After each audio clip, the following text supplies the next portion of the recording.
The rain in Seoul that evening was not gentle. It came down in fat, stubborn drops that turned the neon signs of Hongdae into smeared watercolor paintings on the wet asphalt. Ji-hoon Kang was running. Not jogging, not power walking, but full-out sprinting, with a tray of 40 dumplings balanced on one hand and a folded umbrella dangling uselessly from the other, because he had forgotten, again, that an umbrella only works if you open it. Ji-hoon owned a tiny restaurant called Kang's Kitchen, a place with exactly 9 tables, a grumbling old air conditioner, and a reputation in the neighborhood for having the best kimchi jjigae for 3 blocks in any direction. Business had been slow that week, the kind of slow that made him stare at his ceiling at 3 in the morning doing math he didn't want to do.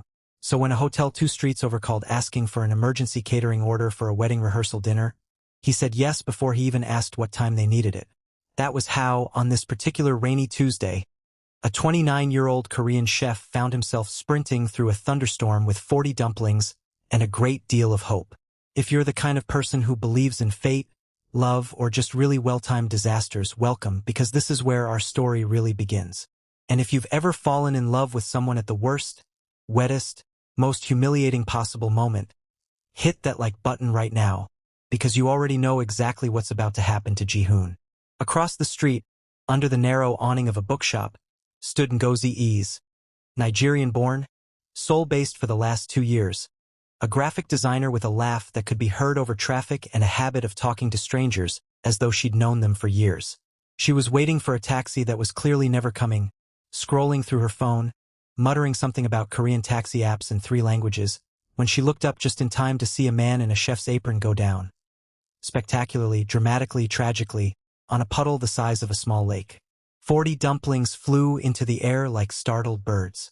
Ji-hoon landed flat on his back, staring up at the storm clouds, the rain falling directly into his open, shocked mouth. Ngozi did not laugh immediately. She waited a polite 2 seconds. Then she laughed so hard she had to hold onto the bookshop's metal shutter to stay upright. "Are you?" she called out between gasps, crossing the street without waiting for the light, heels splashing through puddles. "Are you okay? Please tell me you're okay. Because that was the single greatest thing I have seen since I moved to this country." Ji-hoon blinked up at her, rain in his eyes. A dumpling had landed, with almost supernatural precision, directly on his forehead, where it now sat like a strange, doughy crown. "I am," he said slowly, in careful English, "very okay. Thank you for asking while laughing at me." "I'm laughing with you," she said, crouching down and picking the dumpling off his forehead with 2 fingers, examining it like evidence at a crime scene. "This is still warm. Are these good? Can I try one?" "They were for a wedding," Ji-hoon groaned, sitting up, surveying the wreckage of 40 dumplings scattered across wet pavement like the aftermath of a very small, very doughy battle. "Somebody's wedding rehearsal dinner, in 15 minutes, which I am definitely going to be late for now, because I have 0 dumplings and a growing desire to lie back down in this puddle and stay there forever." Ngozi looked at him, looked at the dumplings, looked at her watch. Then she did something that would change both of their lives, though neither of them knew it yet. She took off her cardigan, laid it flat on the sidewalk, and began scooping the least destroyed dumplings onto it like she was assembling a rescue mission.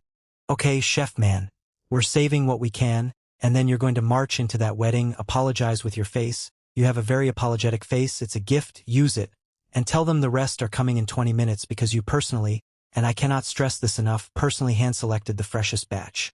Ji-hoon stared at her. "Why are you helping me?" "Because," Ngozi said, standing up with a cardigan full of slightly bruised dumplings, rain dripping off her nose, grinning like this was the best Tuesday of her entire life. "I have never in my life met a man who fights gravity and loses this badly, and I need to know how this story ends. If you're already rooting for these 2, drop a comment right now telling us where in the world you're watching this from.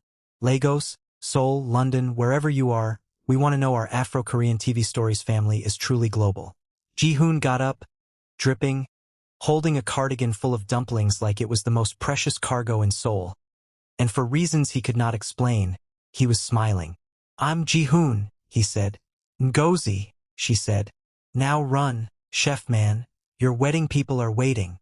And run he did, with Ngozi in heels somehow keeping pace beside him, both of them laughing, both of them soaked completely through, carrying rescued dumplings through the streets of Hongdae like two people in a movie neither of them had auditioned for.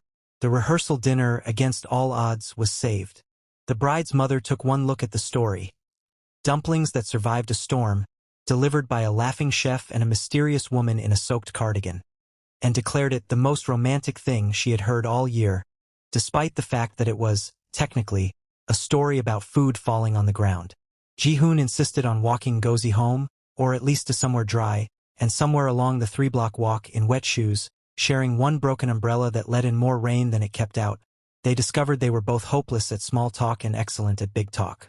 She told him about growing up in Lagos, about the sound of her mother's sewing machine at midnight, about moving to Seoul for a design job she'd found on a whim and never left. He told her about his grandmother's restaurant, about how he'd learned to make kimchi before he learned to ride a bicycle, about how his father still didn't understand why a man needed to play with vegetables for a living. By the time they reached her apartment building, the rain had softened to a drizzle, and neither of them wanted to say goodbye, though neither of them would admit it.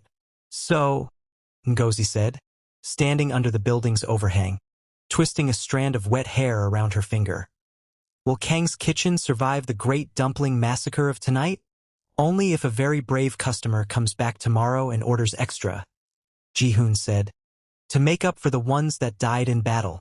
Is that your way of asking me to have dinner with you? Is it working?" She laughed. That same big, unguarded laugh from the street, and pulled out her phone. "Give me your number, chef man. I want to see if you're actually good at cooking, or if tonight was just really excellent theater. If this moment is giving you butterflies, smash that subscribe button because trust me, we are just getting started. And there is a lot more where this came from." They exchanged numbers under a street lamp that flickered like it, too, knew it was witnessing something important. Ngozi disappeared into her building with a wave and a grin that Ji-hoon would replay in his head for the next 3 days straight.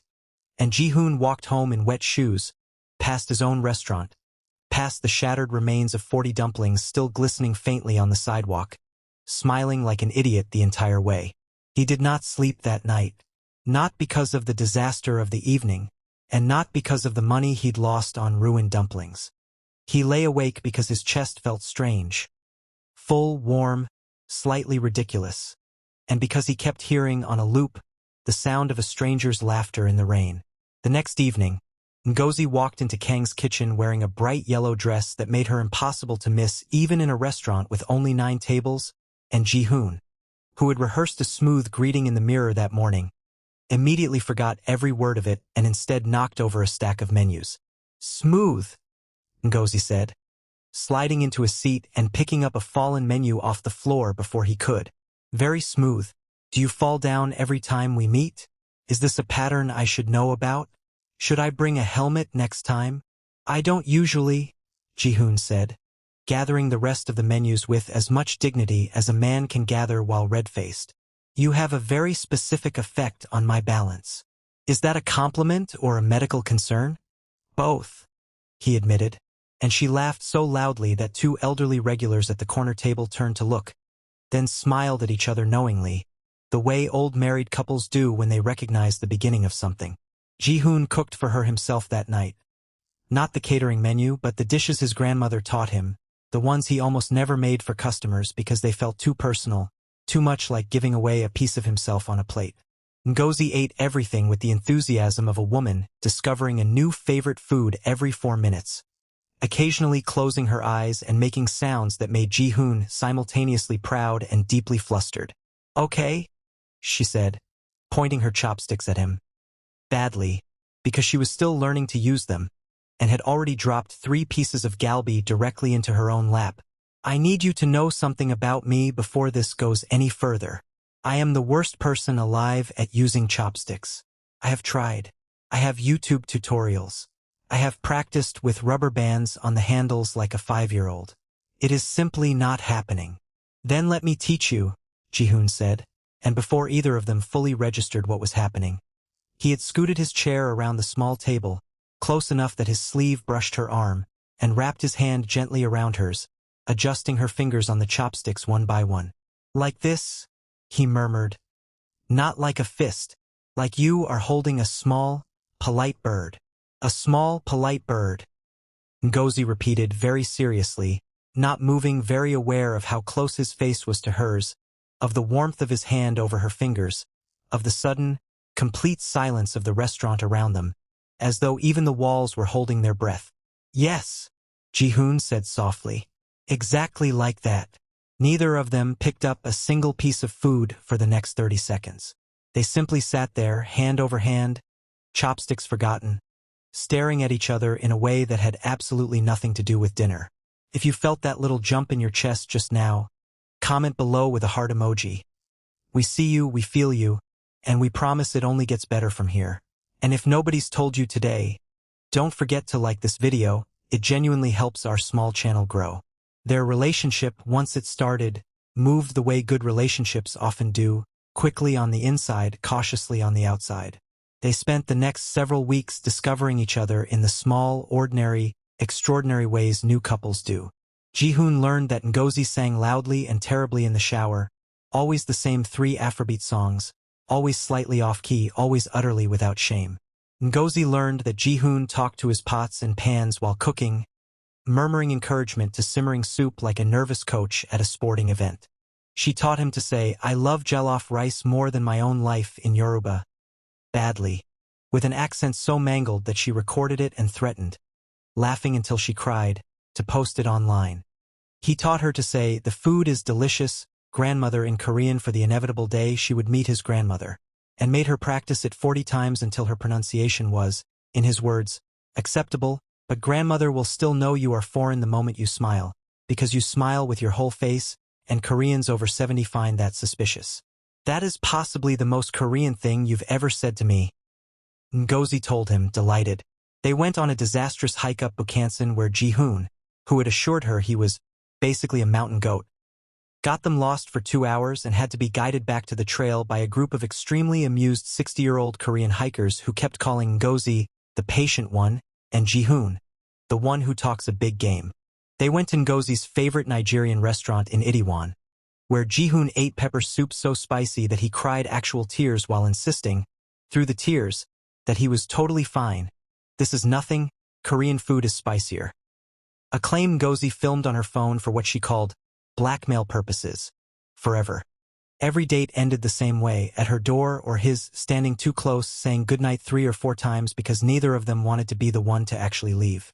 And every night Ji-hoon walked home thinking the exact same thought. That somehow, impossibly, in the space of a few rainy weeks, this loud, laughing, chopstick-defeated woman had rearranged something fundamental inside his chest.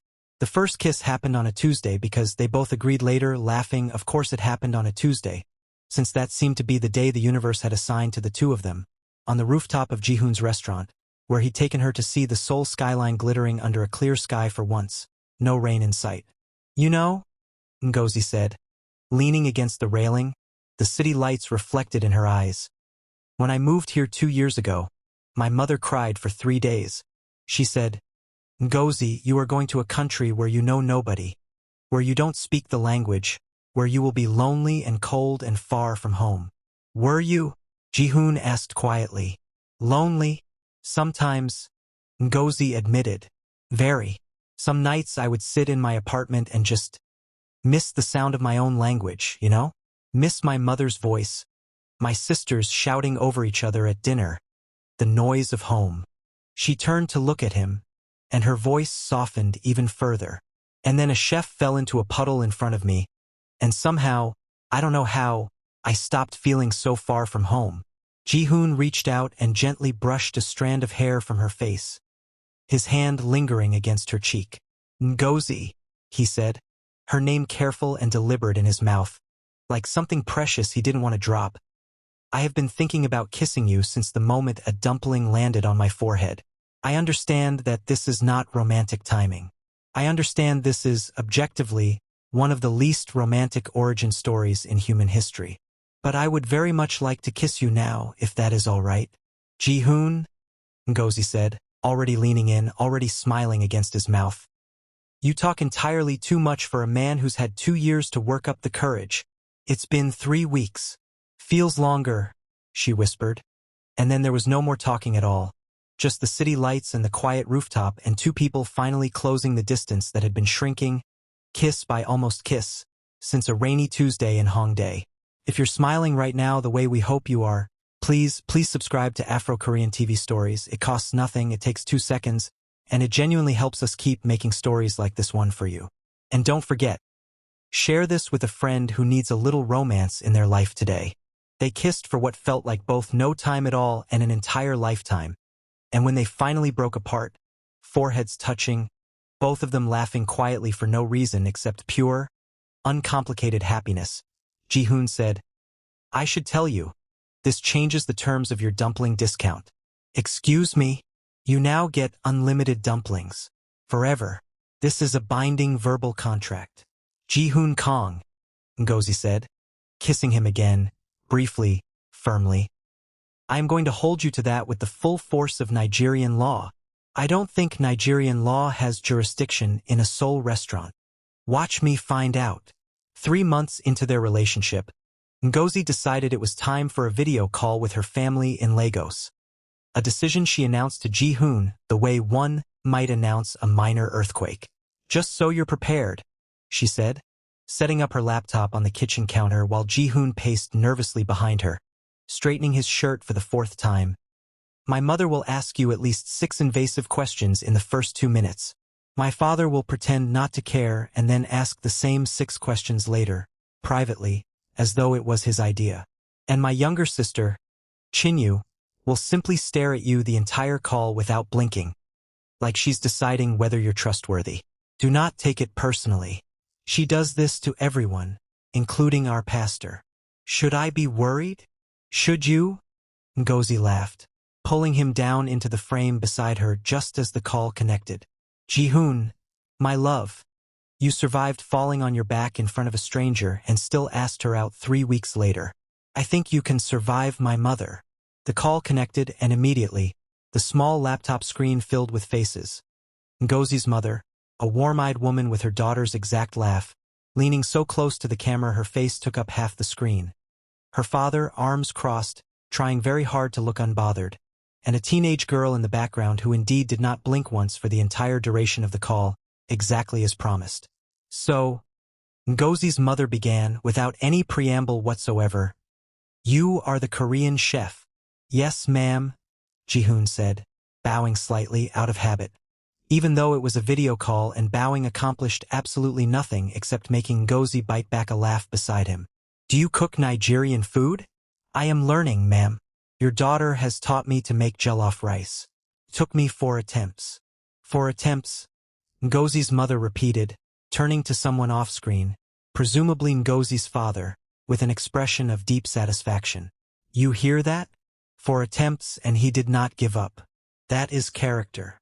"Mom," Ngozi said, "you can't determine his entire character based on rice." "I absolutely can," her mother said. "Rice reveals everything, Ngozi. Everything." Ji-hoon, doing his absolute best to keep a straight face, leaned toward the screen.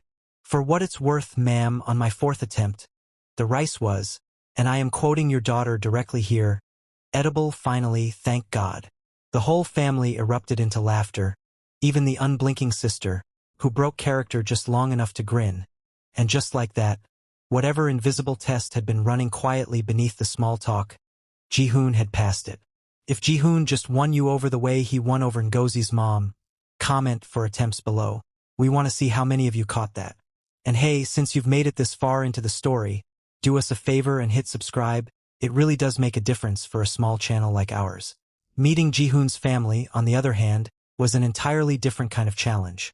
Not because his father was unkind, but because his father, Mr. Kang Dae-sung, was a man of exactly 9 words per conversation, all of them deeply skeptical. They met at his grandmother's restaurant, the original Kang's Kitchen, run for 40 years by the small, sharp-eyed woman Ji-hoon called Halmoni, whose approval Ji-hoon had warned Ngozi in advance, mattered more to the entire family than the Korean stock market. Ngozi walked in wearing a beautiful traditional Nigerian outfit her mother had shipped specifically for the occasion. Deep blue with gold embroidery, a head wrap tied with more confidence than Ngozi actually felt. And the moment Halmoni saw her, the old woman went completely silent, looking her up and down with an expression Ji-hoon couldn't read at all. Halmoni, Ji-hoon started nervously. This is... I know who she is, Halmoni interrupted, still studying Ngozi. Then, slowly, she reached out and touched the gold embroidery on Ngozi's sleeve with one wrinkled finger. This is beautiful. Very beautiful. You made this. My mother sent it, Halmoni, Ngozi said, remembering at the last second to bow. The exact careful bow Ji-hoon had drilled into her for a week. She wanted me to bring a little of home with me today. Halmoni's stern face cracked, just slightly, into something almost like a smile. Good, she said. A woman who honors her mother will honor her family. Sit. You are too thin. Eat. Ji-hoon's father, by contrast, said almost nothing throughout the entire dinner, watching Ngozi with the careful, assessing silence of a man conducting a private audit. It wasn't until dessert, when Ngozi, attempting once again to master chopsticks with a slippery piece of fruit, dropped it directly into Ji-hoon's father's tea, that something shifted. I am so sorry, Ngozi said, mortified, reaching for napkins. I am genuinely terrible at this. Ask your son. He's been trying to teach me for months. I am apparently unteachable. Mr. Kong looked down at the fruit floating in his tea, looked up at Ngozi's horrified face, and then, to the shock of literally everyone at the table, including Halmoni, who had not seen the man laugh since roughly 2019, Mr. Kong let out a short, surprised bark of laughter. Ji-hoon, he said, in Korean, wiping his eyes. She just decorated my tea. I like her. That's it, Ji-hoon asked, half laughing, half stunned. 9 years I brought girlfriends here and you said nothing. And she drops fruit in your tea and suddenly you like her? She is honest, Mr. Kong said simply, still chuckling. And she is not trying to impress me. That is rare. He looked at Ngozi, switching with visible effort into careful English. You make good tea decoration. Welcome to family. Ngozi, not entirely sure if she'd been complimented or gently mocked, looked at Ji-hoon for translation help. Ji-hoon just grinned and squeezed her hand under the table. Congratulations, he whispered. You just did in one dinner what I couldn't do in a decade. If this whole scene is giving you secondhand joy, you already know what to do. Like, comment, subscribe, and tell us. Whose family approval scene was funnier, Ngozi's mom or Ji-hoon's dad? We're genuinely curious. But no love story worth telling is without its storm clouds, and there's arrived roughly 6 months in, on an otherwise ordinary Thursday, in the most ordinary and most devastating way relationships often fall apart. Through misunderstanding, exhaustion, and two people who loved each other very much forgetting, briefly, how to say so. Ji-hoon had been working brutal hours, trying to expand Kang's kitchen into a second location. A project that consumed nearly every waking moment and left him arriving late to almost everything. Dinners, calls, a birthday party for Ngozi's coworker that he'd promised to attend and then simply forgot entirely, falling asleep at his desk instead, phone buzzing unanswered beside him. Ngozi, for her part, had just landed the biggest project of her design career, a rebrand for a major client, and was working equally brutal hours, feeling increasingly like she was carrying their entire relationship on her own. Texting into silence, showing up to dinners alone, watching her friends nod sympathetically in the specific way friends nod when they're too polite to say, he's not showing up for you. The fight, when it finally happened, wasn't really about the missed birthday party at all. It was about 6 months of small disappointments finally reaching the surface at once. You didn't even text, Ngozi said, standing in his restaurant's kitchen after closing, arms crossed, voice tight in a way Ji-hoon had never heard from her before. Not a message, not a call. I sat at that party for 2 hours, Ji-hoon, telling everyone you were just running late. And you were asleep, at your desk.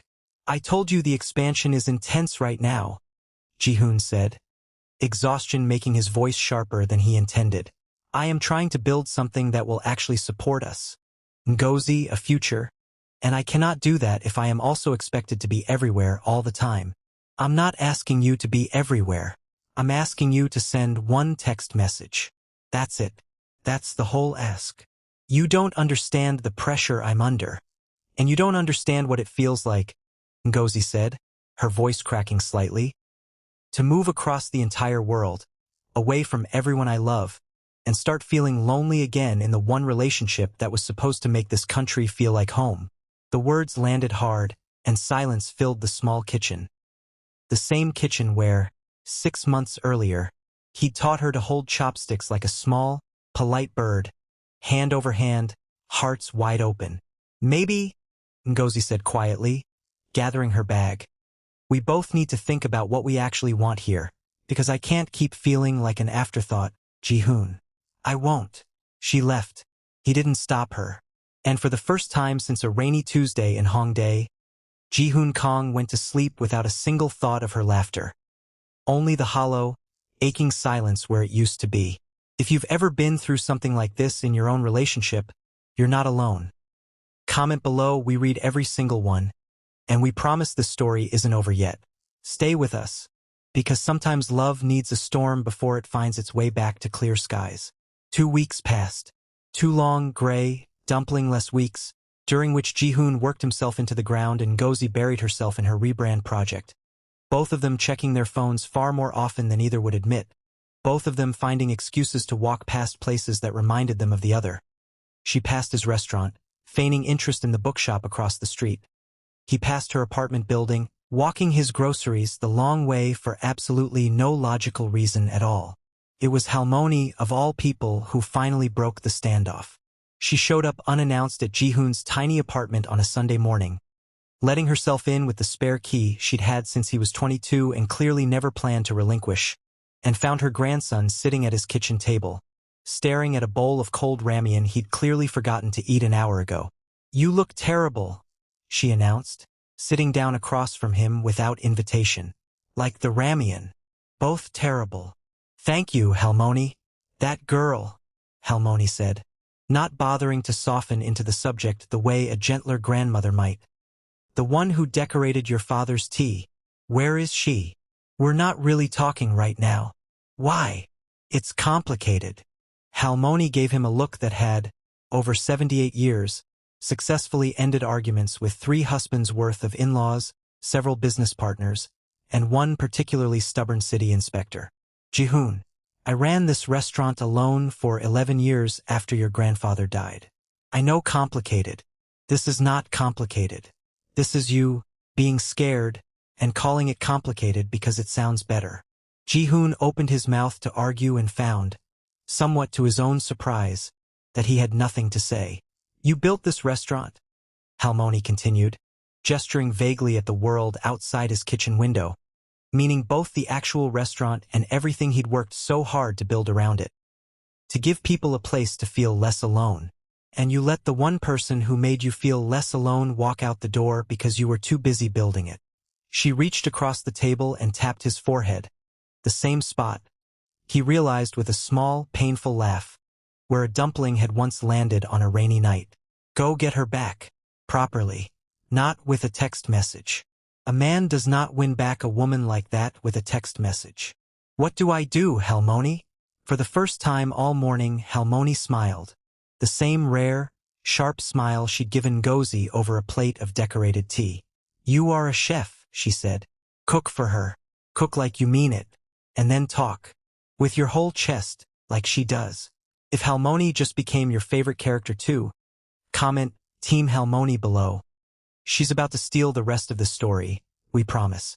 And don't forget, liking this video helps more people discover stories like this one. Ji-hoon spent the next 3 days planning something he'd never attempted before in his life. Not a grand, flashy gesture, because he knew that wasn't what Ngozi actually needed, but something quieter, truer, built from everything he'd learned about her in the 6 months they'd been together. He closed Kang's kitchen for a private evening. No other customers, just one table, set exactly the way it had been on their very first dinner together, down to the same flickering candle he'd kept in a drawer because he was, apparently, more sentimental than he let on.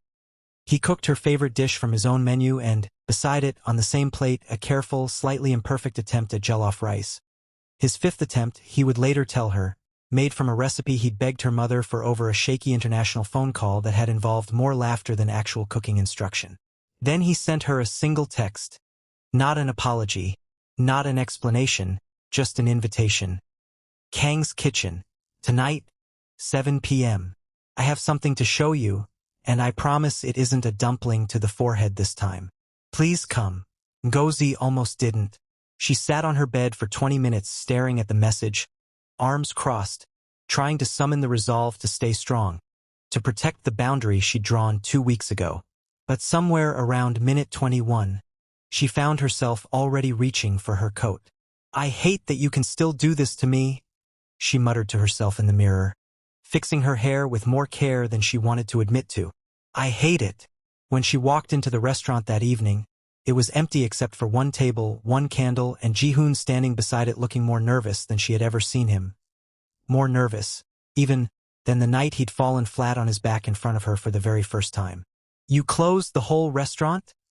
She asked, arms still crossed, though her voice had already softened, just slightly at the sight of him. I needed you to know, Ji-hoon said, that when it matters I show up, all the way, not late, not distracted, all the way. He gestured to the table, to the plate with both dishes side by side. His grandmother's recipe and her mother's recipe, sitting together like a small, edible peace offering. I called your mother, for times. She still thinks my Yoruba pronunciation is, and I am quoting her exactly, an international incident, but she taught me anyway because she said, and again I am quoting directly, any man willing to embarrass himself this badly for my daughter must actually love her. Ngozi's arms slowly uncrossed. Her eyes were suspiciously bright. Ji-hoon, I'm not done, he said quickly, closing the distance between them, taking both her hands in his the way he had that very first night with the chopsticks. Carefully, like something precious he didn't want to drop. I got scared. Building something big made me forget I already had something bigger, something better, sitting right in front of me every single day, and I let it slip because I was too proud, too tired, too stubborn to just send one text message. You were right to be angry. You were right to walk out. But Ngozi, I don't want to build anything. Not this restaurant. Not the next one. Not anything at all, without you standing right beside me while I do it. Ngozi was fully crying now, laughing through the tears in that particular way she had. Both things at once, always. You made my mother teach you jollof rice over the phone? For separate calls, Ji-hoon confirmed. She hung up on me twice. That sounds about right, Ngozi said. And then she was in his arms, both of them holding on tightly, her face buried in his shoulder, his hand cradling the back of her head. The restaurant quiet around them except for the soft, steady sound of two people finding their way back to each other. I missed you, she whispered. I missed you so much it was embarrassing. I missed you more, Ji-hoon whispered back. I have proof. I ate cold ramen for 2 weeks straight out of pure, unqualified misery. She pulled back just far enough to look at him, laughing and crying at once. That's disgusting. Cold ramen is disgusting, Ji-hoon. I know, he said. That's how you know it was serious. And then he kissed her. Slow, certain. Nothing like the nervous, tentative rooftop kiss from months before, but deeper, steadier. The kiss of two people who had lost each other briefly and found their way home. If you're crying right now, don't worry, we are two. Comment below with your favorite line from this reunion scene. And if you haven't already, hit subscribe because trust us, the story is not over yet and what comes next might just be the best part. They didn't rush back into the relationship pretending nothing had happened. That wasn't who either of them was. Instead, they talked, really talked, late into the night at that same small table, about expectations and fear and what it meant to build a life with someone across 2 cultures, 2 languages, 2 families 5,000 miles apart. They made promises to each other that weren't grand or dramatic, just practical, quiet promises. To text when running late, to ask for help before reaching the breaking point, to remember that showing up in small ways mattered just as much as showing up in big ones. The following 8 months were, by Ji-hoon's own admission, the happiest of his entire life. Kang's Kitchen's second location opened successfully, with a small corner of the menu dedicated permanently to a slightly too spicy jollof rice that regulars began ordering specifically because the chef's girlfriend approved it, so it must be good. Ngozi's rebrand project won a small design award, which she celebrated by dragging Ji-hoon to a karaoke room and forcing him to duet an Afrobeat song he did not know a single word of. resulting in a video that lived permanently on her phone as, in her words, blackmail material, forever. I told you I'd get you back.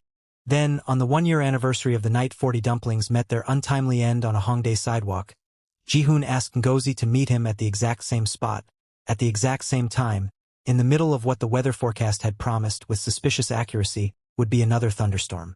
Absolutely not, Ngozi said over the phone, laughing. You want me to stand in the same spot where you fell on your back a year ago? In the same kind of storm?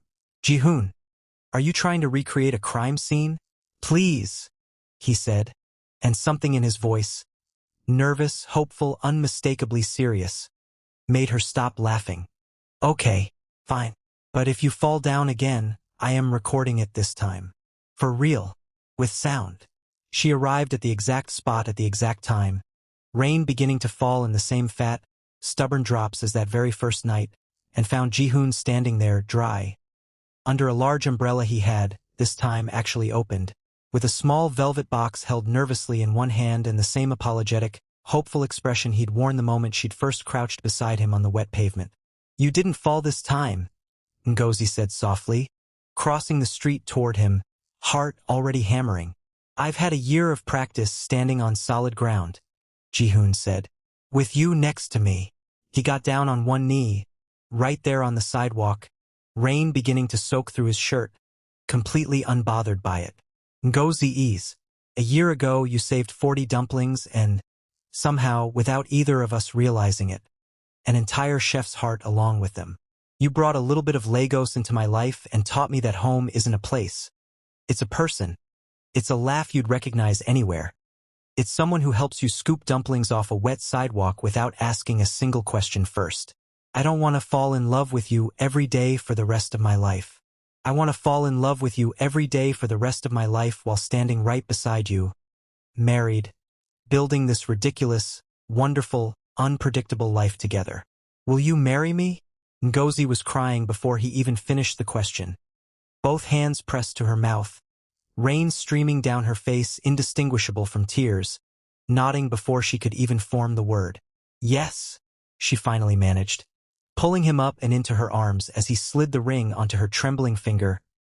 Yes, yes, 1,000 times yes, you absolute dumpling-dropping disaster. Yes. They kissed in the rain, on the exact spot where it all began, soaked completely through, laughing and crying in equal measure, while a small crowd of Hongdae pedestrians who had gathered under nearby awnings to watch the proposal unfold burst into spontaneous applause. If you're not crying right now, we genuinely don't know what to tell you. This is your official signal to comment your favorite moment from the entire story below. Hit that like button, and if you somehow still haven't subscribed to Afro-Korean TV stories, now is absolutely the time, because our community deserves to see stories like this one. The wedding 6 months later was exactly the kind of joyful chaos two cultures colliding with love tends to produce. It was held in a garden venue outside Seoul, decorated with a careful, beautiful blend of both worlds, traditional Korean hanbok-inspired color palettes woven through with vibrant Nigerian asoebi fabric that Ngozi's mother had personally overseen the selection of, flying in 3 weeks early specifically to make sure nobody ruins the colors. Halmoni walked Ngozi partway down the aisle herself, at Ngozi's specific request, both of them in tears before the ceremony even began. Ji-hoon's father gave a speech in halting English that ended with the line, "She decorated my tea, and she decorated my son's life, and I could not ask for better," which nobody in either family fully understood, but everybody cried it anyway. Ngozi's father performed a traditional prayer over the couple that made Mr. Kong, despite understanding perhaps every fourth word, nod solemnly along as though he'd understood it completely. The reception featured, at Ji-hoon's insistence, a food table split exactly down the middle, Korean dishes on one side, Nigerian dishes on the other, with a hand-lettered sign in the center reading, in both English and Korean, "Please, for the love of everything, try both." Guests from Lagos who had never eaten kimchi in their lives found themselves converted by the end of the night. Guests from Seoul who had approached the jollof rice with visible caution ended up going back for thirds.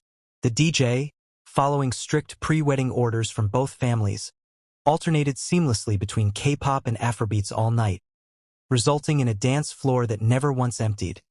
that pulled grandmothers and toddlers alike into its joyful chaos, that culminated, near midnight, in Ji-hoon and Gozi's slow dancing to a song neither of their families recognized, but both of them had chosen specifically because it had been playing softly in a small Hongdae book.